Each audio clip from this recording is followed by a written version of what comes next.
réveiller en plein milieu de la nuit sans pouvoir bouger? Voici la signification. La paralysie du sommeil est un phénomène étrange et assez effrayant qui fait que vous êtes conscient mais incapable de bouger. Cela se produit quand la personne transite entre des phases d'éveil et de sommeil. De toutes les sensations bizarres qu'une personne peut vivre, le fait de ne pas pouvoir bouger, en pleine nuit, tout en étant conscient de ce qui se passe autour, est de loin la plus étrange. Qu'est-ce que la paralysie du sommeil? C'est un trouble du sommeil qui survient soit avant de s'endormir complètement, hypnagogique, soit au réveil du sommeil paradoxal, hypnopompique. La personne se réveille en se sentant complètement bloquée, dans l'incapacité de bouger ses membres, parler ou crier. L'expérience s'accompagne souvent d'hallucinations. Cet état de paralysie dure de quelques secondes à plusieurs minutes. Selon le Centre d'information, de recherche et de consultation sur les expériences exceptionnelles, CIRSI, ce trouble est relativement fréquent et concerne 20 à 30% de la population, surtout des adolescents. Ce trouble se produit lors des états intermédiaires entre la veille et le sommeil. La paralysie peut se produire peu importe la position du corps, mais se manifeste plus fréquemment quand la personne est couchée sur le dos.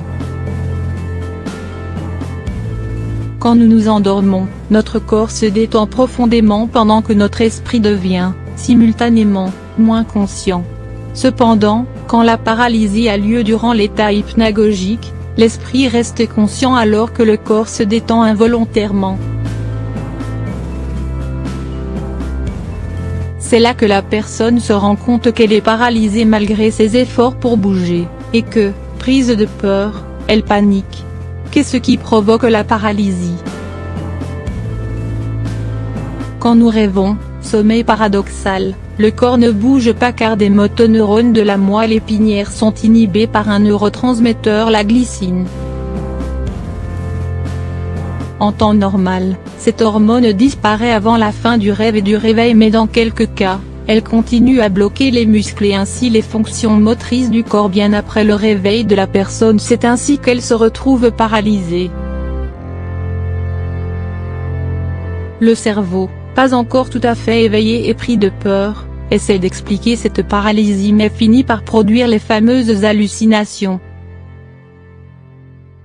En général, elles disparaissent dès qu'un spécialiste explique le fonctionnement de la paralysie du sommeil au patient et il n'y a aucune séquelle physique. Quelles sont les personnes touchées? Certaines personnes ne vivent cette expérience qu'une ou deux fois dans leur vie. D'autres, par contre, font des paralysies du sommeil chroniques, à raison de plusieurs fois par semaine.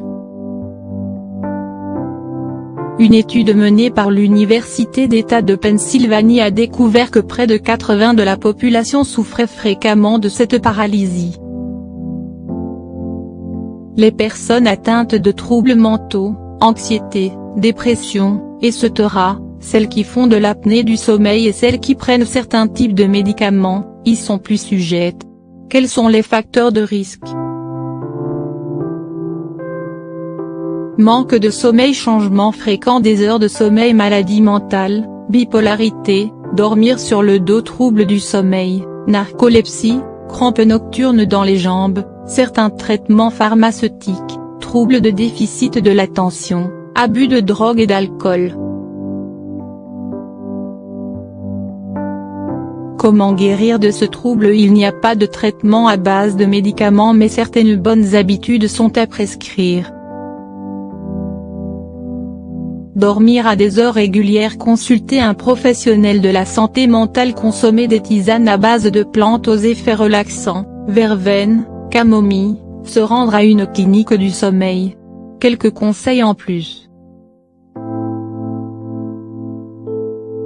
Maintenant que vous savez en quoi consiste ce trouble, ne courez pas chez le médecin au premier épisode de paralysie survenu vu que cela ne se reproduit généralement pas.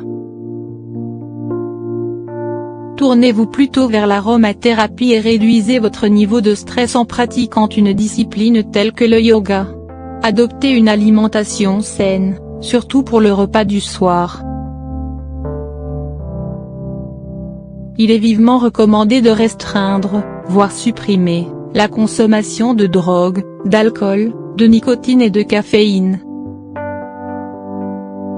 Il est conseillé de garder vos gadgets électroniques, TV, ordinateur, portable, à l'extérieur de votre chambre pour ne pas être exposé aux ondes et à la lumière bleue qui ont pour effet de perturber le sommeil.